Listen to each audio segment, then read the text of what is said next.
Alright, here's a quick video on a tube amp project I'm working on. Some people asked me to post some more videos of some stuff I'm working on, so here's just a real quick one. This is a upside down Mark II Super Lead 100 watt from, I believe, the late 60s, early 70s Marshall. And supposedly this amp was owned by someone from REO Speedwagon at some point in time, which is pretty funny. Now a good friend of mine, Mike, here in Worcester owns it, and I'm going through. It's got all the original caps that are still in the amp. It's got a pretty good hum, and I've upgraded a lot of the caps to use new JJs. As you can see, old cap versus new cap technology. I mean, there it is right there.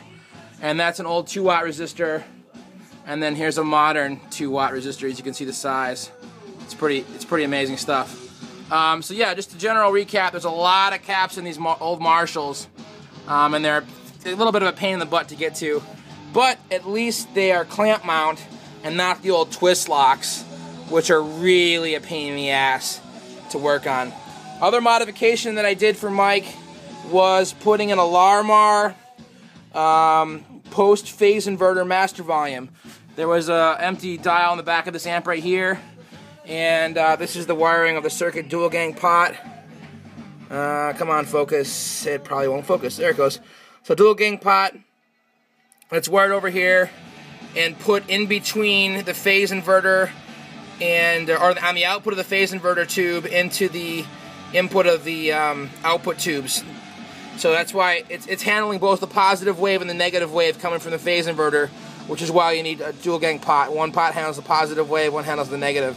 I prefer this master volume on almost all the amp mods that I do for my customers, and it sounds the most natural at low volumes, and it allows you to get really good distortion at low volumes as opposed to a traditional master volume which goes in front of the phase inverter. But yeah, I'll take a little video of it working in a second. Alright, hit you back. Alright, one more thing I forgot to mention about this amp that people are going to ask me about. Sorry it's upside down, but hey, that's how you work them on your bench. Someone was in this amp at one point in time and put a half power, full power switch. And basically what they did is they rewired the grounds of the EL34s and tied the middle two grounds together. I don't think you can see that in there. Just tied to that ground, which was running to this switch, which is tied to that ground over there. They left this tube alone. And basically when you throw that switch, it basically lifts the grounds to a pair of tubes and basically puts the amp in 50-watt mode. It's a fairly popular mod you see on amplifiers. If it's too loud or something like that, you want a more of a 50-watt type of amplifier. It's not simulclass, what Mesa does. That's a different kind of thing. I don't like these at all, because if you go and flick this switch while it's on, you could cause a current rush into the tubes. You can wear out the life of the tubes, and who knows what power rating, you know, that switch is rated for. So I'm taking this switch out, and like I said, I put in a post phase inverter master volume, which allows you to turn the amp down really quiet but has some nice distortion and saturation. Alright, I'm going to clean up these grounds and put them back to stock / factory, and then we'll come back with an audio test. Alright, back at you again with this JMP Super Lead. Just doing a quick bias, checking the bias real quick before I do a power test on it. Also, I didn't show this step in the video.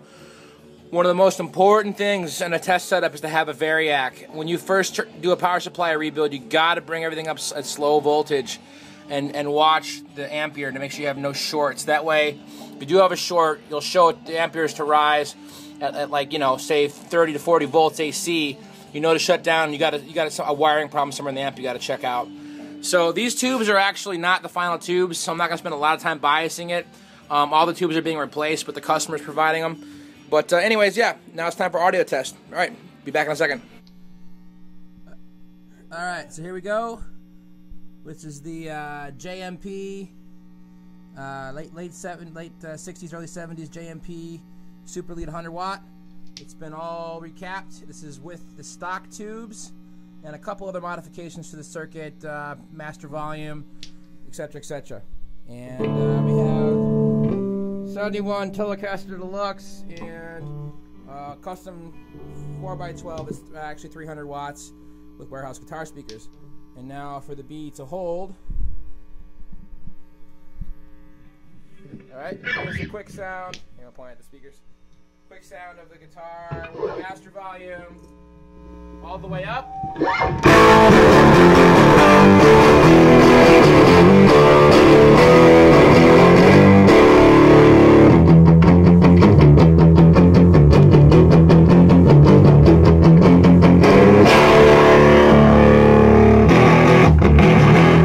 Alright, and then there's barely any hum at all.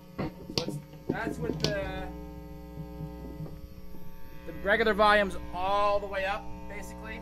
That was almost maxed out. And then let's turn the master volume down.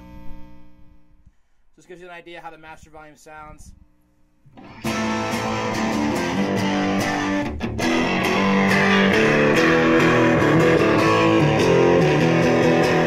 you can see you get a lot of crunch tone at a low volume with that post-phase inverter master volume.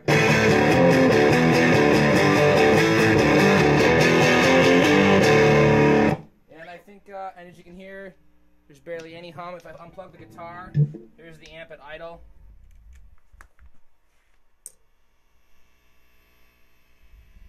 Barely any hum. So that's what a new recap will do. All right.